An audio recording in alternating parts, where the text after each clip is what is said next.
Something strange waits in the quiet woods of Maplewood. A man, his loyal dog, and a secret buried for decades. What they find will leave you questioning everything. Subscribe, like this video, and tell us in the comments. Where are you watching from? The morning sun rose softly over the quiet town of Maplewood, Oregon, spilling light through the mist that clung to the edges of the forest. The small community was still waking up. Coffee brewing in kitchens, dogs barking faintly in backyards, and somewhere down Oak Ridge Street, Ethan Callahan clipped a leash onto his golden retriever, Buddy, preparing for their daily walk. The autumn air carried that crisp, earthy smell he loved. It reminded him of calmer times long before his life had started to unravel. Ethan had lived in Maplewood for most of his 43 years. After retiring early from the fire department due to an old back injury, he had chosen solitude over the noise of his past. His marriage had dissolved quietly a few years earlier, not in bitterness, but in the slow, inevitable fading of connection. He rented a modest cabin near the forest's edge, where mornings like this gave him a reason to breathe again.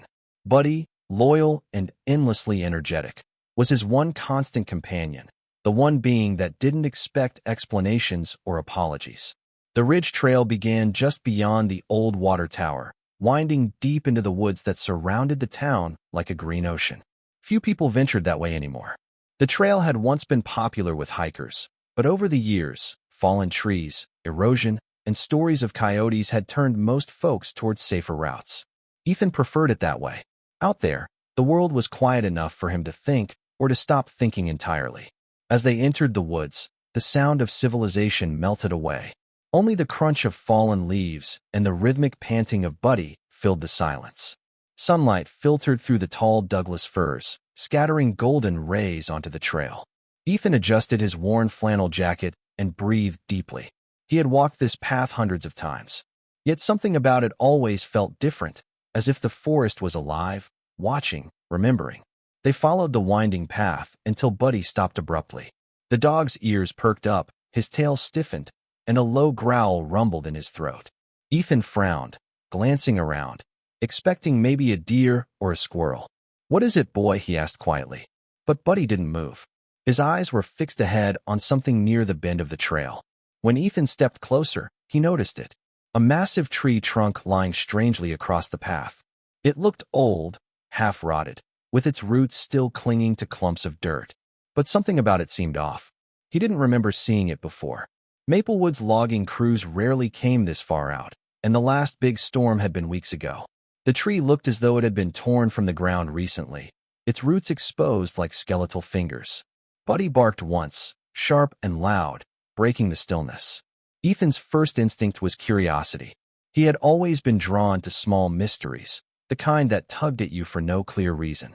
Maybe it was just the habit of a man who once searched burning buildings for signs of life. But he found himself stepping off the trail, drawn closer to the fallen stump. The forest around him seemed to quiet even more, as if holding its breath. Birds that had been chirping moments before fell silent. The faint hum of insects faded. Buddy's body stiffened again, and he began to bark louder this time, circling the stump with growing agitation. Ethan tugged the leash, but Buddy refused to move, scratching furiously at the ground near the base of the trunk. "Buddy, stop." Ethan's voice was firm, but it carried an edge of unease. The dog ignored him completely, claws tearing at the damp earth. Small clumps of soil scattered around, and a faint odor rose from the disturbed ground. It wasn't the smell of rot that usually came from decaying wood. It was heavier, sour, almost metallic. Ethan's stomach tightened. He crouched down, running a hand over the rough surface of the trunk. The wood was damp, cool to the touch, but there was something strange about the way it had fallen.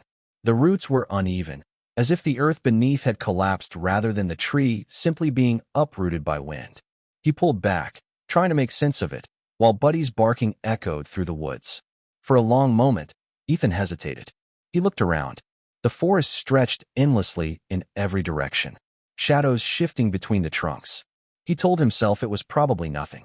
Maybe an old animal carcass buried near the roots or a nest of raccoons. But the smell, it wasn't right. It reached into some instinctive part of him that recognized danger or tragedy long before logic could explain it. He stood up and wiped his hands on his jeans. "All right, that's enough, boy," he muttered, tugging the leash again. Buddy whined, but finally stopped digging, though his eyes stayed fixed on that patch of disturbed earth. Ethan turned back toward the trail, trying to shake off the uneasy feeling crawling up his spine. As they continued walking, the forest seemed less welcoming. Every rustle of leaves sounded sharper, every shadow deeper. The wind picked up slightly, carrying a chill that whispered between the trees. Ethan glanced back once more. The fallen stump sat half hidden in the mist, ordinary and motionless. Yet somehow it felt as though it was keeping a secret. By the time they reached the clearing near the ridge, Ethan tried to push the thought from his mind. He threw a stick for Buddy, watched him bound through the tall grass, and reminded himself that the woods had always held strange smells and stranger shapes. Still, as they made their way home, a quiet thought followed him, persistent and heavy. Maybe tomorrow, he told himself, he'd go back and take another look. He didn't know it yet, but that decision would unravel a story buried deeper than the forest roots themselves. A story Maplewood had forgotten, but the earth never had. The next morning broke gray and cool with fog curling low across the forest floor. Ethan Callahan pulled on his boots, filled his thermos with black coffee, and called for Buddy, who came bounding to the door, leash in his mouth as always. Something about yesterday's walk still lingered in Ethan's thoughts. The fallen tree had unsettled him, though he couldn't explain why. He told himself it was probably nothing, just the product of an overactive mind and too much solitude. Yet, a strange unease tugged at him, pulling him back toward that part of the trail. As they walked into the woods again, the silence felt heavier than usual. The trees seemed darker, the air denser. Even the birds were quiet, as though they sensed something that humans could not. The crunch of Ethan's boots against the damp soil echoed too loudly, each step measured and uncertain. He hadn't planned to revisit the stump so soon, but before he realized it, his feet were already leading him that way. When they reached the curve in the trail, Buddy tensed immediately. His ears flattened, his body lowered, and then without hesitation, he began barking again. The sound was sharp and relentless, slicing through the fog. Ethan felt the same prickle of dread that had crept up on him yesterday. "Buddy, come on," he said softly. But the dog was transfixed, staring at the same patch of ground near the rotting stump. Ethan approached cautiously, his breath visible in the chilly morning air. The stump looked even stranger in the daylight. Its roots jutted upward like twisted bones, and the soil around it was darker, freshly disturbed, as if the ground itself had been recently opened. Buddy began digging again, his paws working furiously, scattering earth in all directions. Ethan bent down, his heart hammering. "Stop, boy. You're going to hurt yourself," he said. But Buddy didn't listen. The smell hit him first stronger this time. Sour and unmistakably wrong. It was the kind of odor that told stories of decay and silence. Ethan's stomach turned, and instinctively, he took a step back. The air around them seemed to thicken, pressing in. He looked down at the ground Buddy had dug up. Beneath the damp layers of soil, something pale was visible, just a hint of color breaking through the dark dirt. For a moment, he thought it might be a piece of bark or bone from an animal. But then the shape caught his attention. It was smooth, almost delicate, a small fragment, but it sent a chill through him so deep he couldn't move. Buddy barked louder, circling and pawing at the same spot. Ethan swallowed hard and reached for his phone. His hands trembled as he dialed. When the dispatcher answered, his voice came out lower than he expected. "This is Ethan Callahan. I'm out by Ridge Trail, near mile marker 2. There's something here. I think you need to send someone." The dispatcher asked him to stay put to wait for deputies to arrive. Ethan nodded, even though she couldn't see him. He turned back toward the stump, the phone still pressed to his ear. The forest was utterly still now, as if the trees themselves were listening. He couldn't shake the feeling that whatever lay beneath that soil wasn't meant to be found. Or maybe it was at last. 15 minutes later, he heard the distant sound of sirens, faint, but approaching. Buddy quieted, sitting beside him, his body still tense, eyes fixed on the stump. Ethan placed a hand on his head, trying to steady his own breathing. When the first police cruiser came into view, he felt a wave of relief mixed with dread. A tall, broad-shouldered officer stepped out, followed by a woman in her 50s, her face lined from years of field work. "Mr. Callahan," she called. "I'm Sheriff Linda Marsh." You're the one who called. Ethan nodded and gestured toward the stump. My dog wouldn't stop barking. He was digging there, and there's something in the ground. You can smell it. The sheriff approached cautiously, one hand resting on her belt. The younger officer beside her knelt down and examined the disturbed earth. Yeah, he said quietly after a moment. There's definitely something off here. Sheriff Marsh radioed for a forensic team, her tone calm but clipped. We'll need the coroner and excavation support at Ridge Trail. Possible remains. Then she turned to Ethan. We'll need you to stay here, sir, just in case we have questions. Ethan nodded, feeling oddly disconnected from the moment. The forest around them seemed to darken even though the sun was climbing higher. The smell grew thicker as the soil was slowly pulled away by careful hands wearing gloves. Ethan stood back, watching silently. He didn't want to see what was buried there, but his eyes refused to turn away. Buddy whimpered softly beside him. The sheriff's team worked in silence, each movement deliberate, reverent even. Then one of them froze mid-motion. Sheriff, he said quietly, you need to see this. Marsh stepped forward, crouched, and peered into the shallow pit. Her face went pale. Ethan could only make out part of it. A small curve of bone, white and fragile, emerging from the dark soil. For a moment, no one spoke. Even the wind seemed to die. Sheriff Marsh exhaled slowly, then stood up, brushing dirt from her gloves. She turned to Ethan. We're going to need to secure the area. It might take a while. Ethan's throat was dry. You think it's human? She hesitated, eyes meeting his. We'll know soon enough, but it looks that way.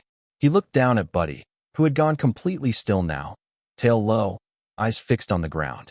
The forest that had once felt like peace now felt heavy, almost hostile, as though the trees were keeping watch over something that should have remained hidden. Ethan backed away a few steps, the metallic taste of fear thick in his mouth. The rest of the day blurred together.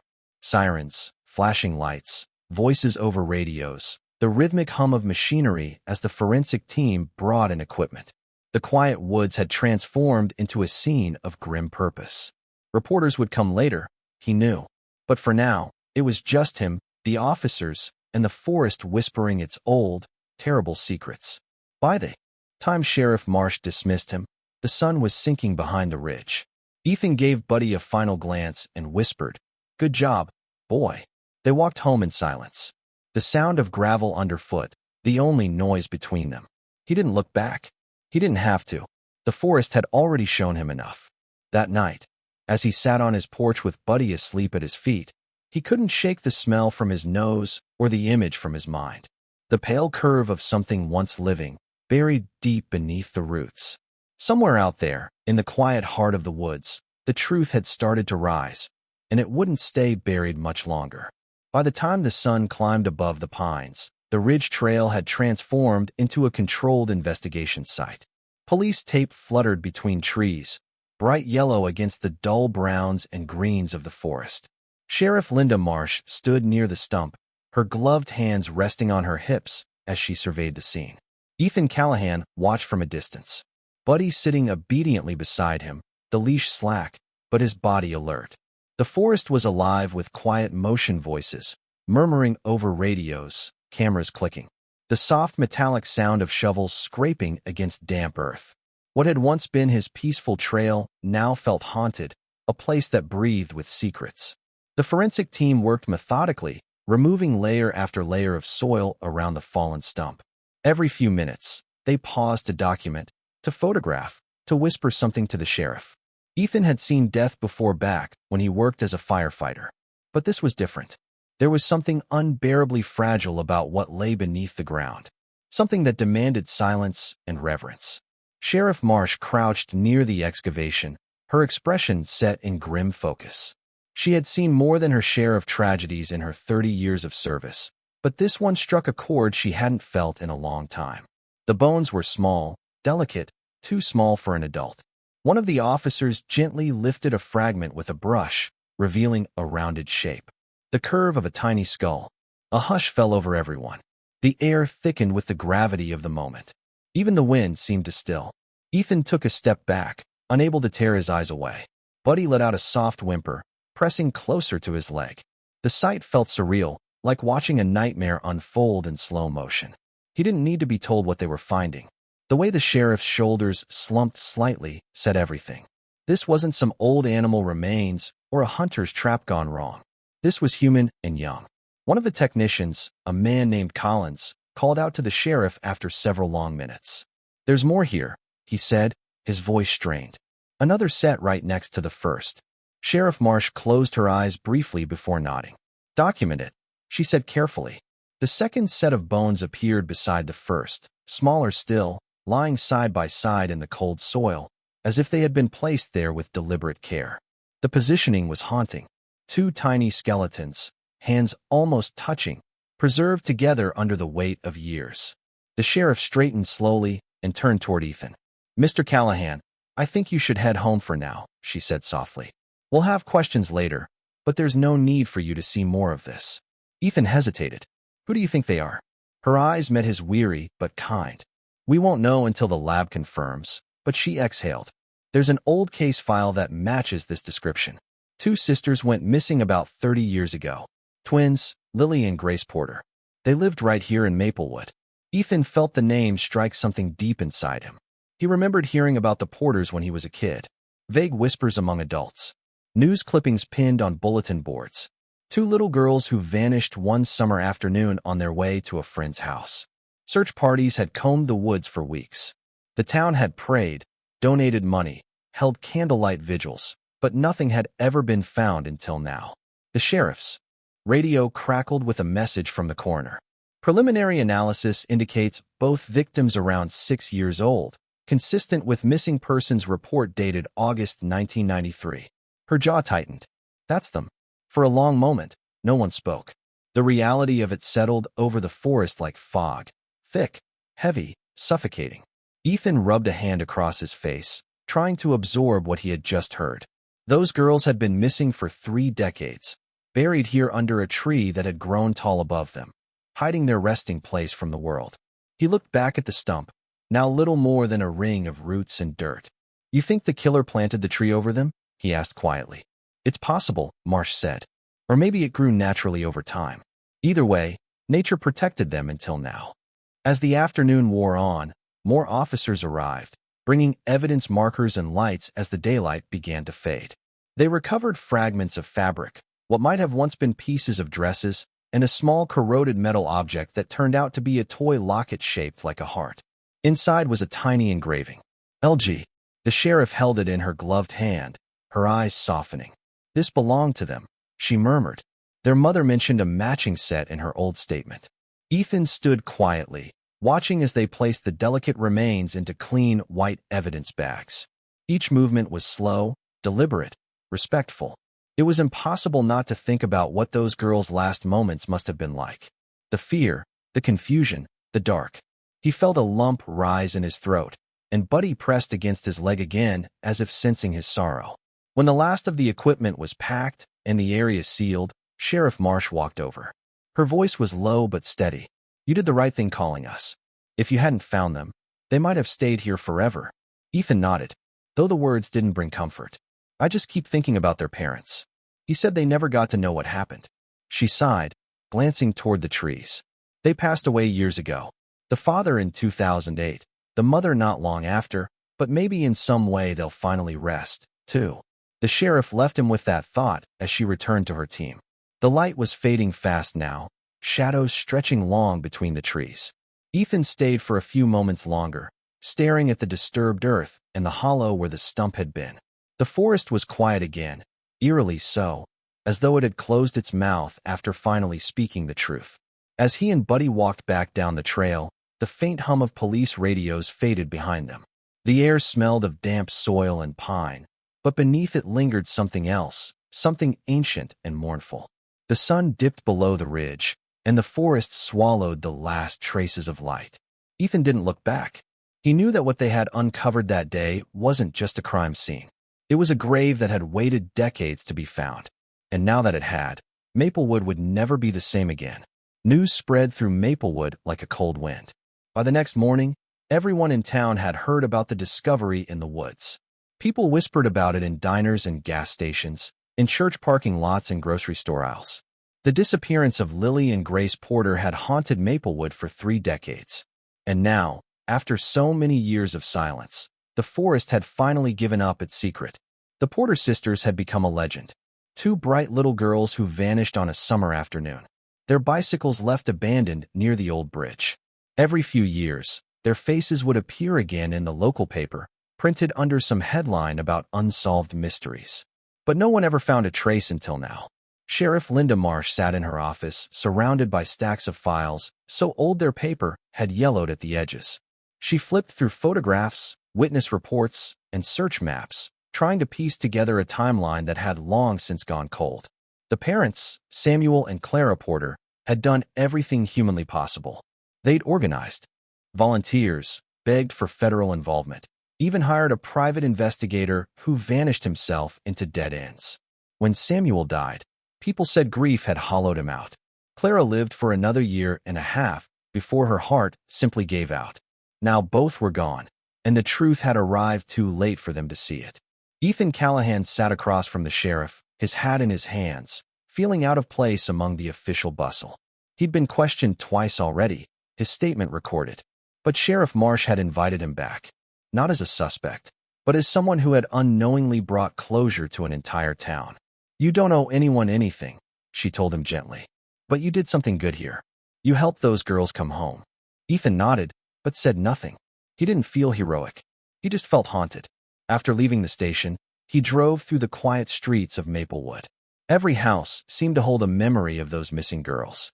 He remembered seeing their faces on posters when he was 10 years old.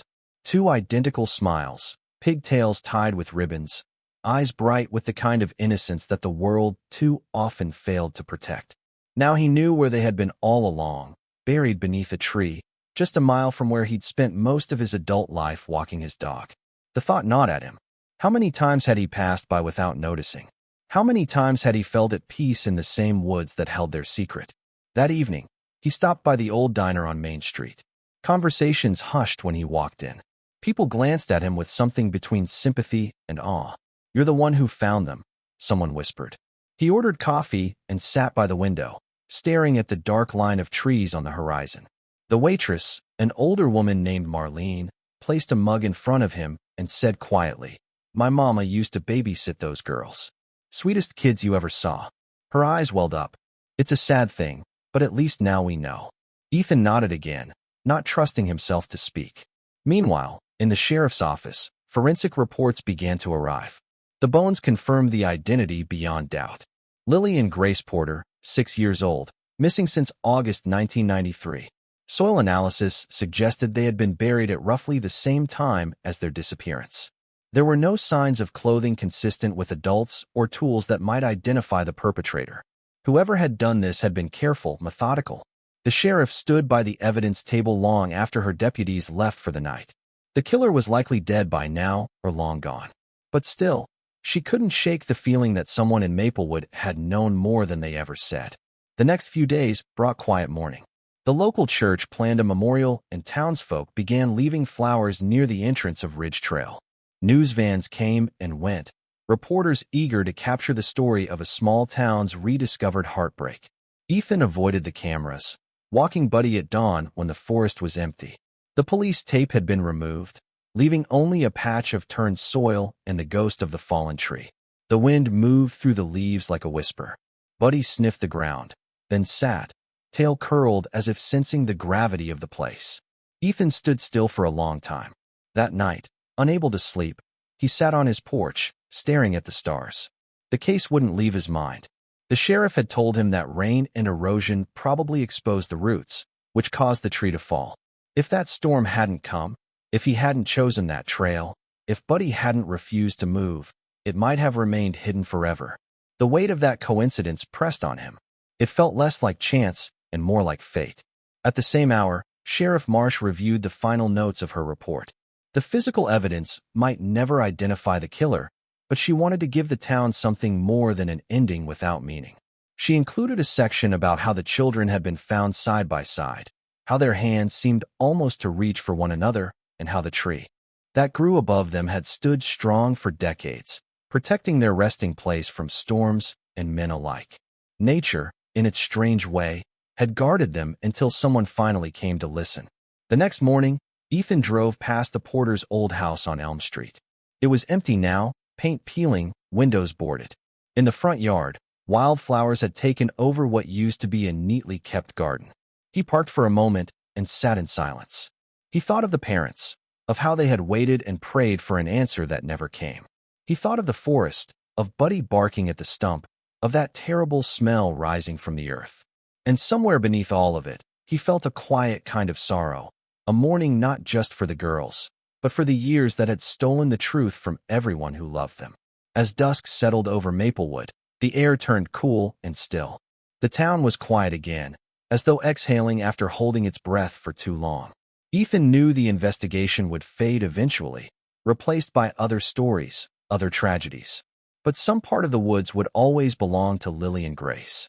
Their story had ended where it began, in silence, surrounded by trees. And now that the silence had been broken, nothing would ever sound the same again. A week later, Maplewood gathered beneath the tall trees at the edge of Ridge Trail. The forest was quiet again, but now it carried a different kind of silence, one filled with reverence rather than mystery. A small wooden sign stood near the spot where the tree had fallen, freshly carved and simple. It read, "In memory of Lily and Grace Porter, forever found." The townspeople came one by one, some carrying flowers, others just standing in stillness. Sheriff Linda Marsh stood at the front, her hands clasped, her expression solemn. She spoke softly about the years the sisters had been lost and how the town had never stopped remembering them, even when the world seemed to move on. Her voice carried through the woods, steady and warm, as sunlight filtered down through the branches. Ethan stood near the back of the crowd, Buddy sitting beside him. He hadn't wanted to come at first. He wasn't sure he belonged there, not as part of the story's ending, but as the man who had stumbled into it by chance. Still, something inside him had told him to be here. He watched the people of Maplewood faces, old and young, some crying quietly, some smiling faintly through the tears. The Porter sisters had been part of this town, and now, in a way, they had come home. When the ceremony ended, people began to leave slowly, walking down the trail in small groups. The sheriff stayed behind for a while, speaking quietly with the local pastor. She caught Ethan's eye and gave him a small nod. He returned it, a silent acknowledgement of something shared between them, an understanding that not all answers can be found, and not all justice comes in the form of punishment. Sometimes closure is simply truth uncovered. As the last of the crowd drifted away, Ethan remained. The forest seemed almost peaceful now, washed clean by the morning light. He knelt down near the memorial and placed a single white lily beside it. Buddy lay down beside him, resting his head on his paws. The breeze rustled through the leaves above, and for the first time in weeks, Ethan felt calm. There was still sadness, yes, but it was softer now, like a wound beginning to heal. He thought of the Porters, of the years they had lived in uncertainty, of how they had clung to hope, even when it must have felt impossible. He thought of Lily and Grace, two small girls who had been robbed of their futures, yet somehow managed to leave behind something unbreakable. A reminder of how truth, no matter how deeply buried, will always find its way to the surface. The sheriff approached quietly behind him, her footsteps light on the dirt. "It's good you came," she said. "Most people wouldn't have." Ethan looked up at her. "I don't feel like I did much." She smiled faintly. "You listened when the forest spoke. That's more than most ever do." They stood together for a moment, the air filled with birdsong and the faint creak of trees. Then the sheriff turned and walked back down the trail, her figure fading into the sunlight. Ethan stayed a while longer, his gaze fixed on the memorial. He reached out and brushed the carved letters with his fingertips, feeling the roughness of the wood beneath his hand. When he finally rose to leave, Buddy stood too, tail wagging gently. They walked down the trail in silence, the forest alive around them, whispering softly through the branches. The town behind them would move on, as towns always do. But something in Ethan had changed. He felt lighter, not because the story had ended happily. It hadn't, but because it had ended honestly. At the edge of the woods, he paused and turned back one last time. The sunlight caught the memorial sign, making the words glow faintly in the distance.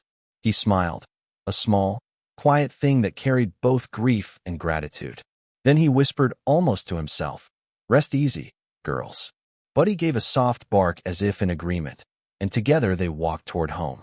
The air smelled of pine and earth and something clean, something like peace. And as the forest faded behind them, it felt as though the trees themselves exhaled, their long-held secret finally laid to rest. The forest has spoken, but some truths never rest. If you want to uncover more stories like this, stay tuned for the next episode. Don't forget to like, subscribe, and tell us in the comments where in the world you're watching from.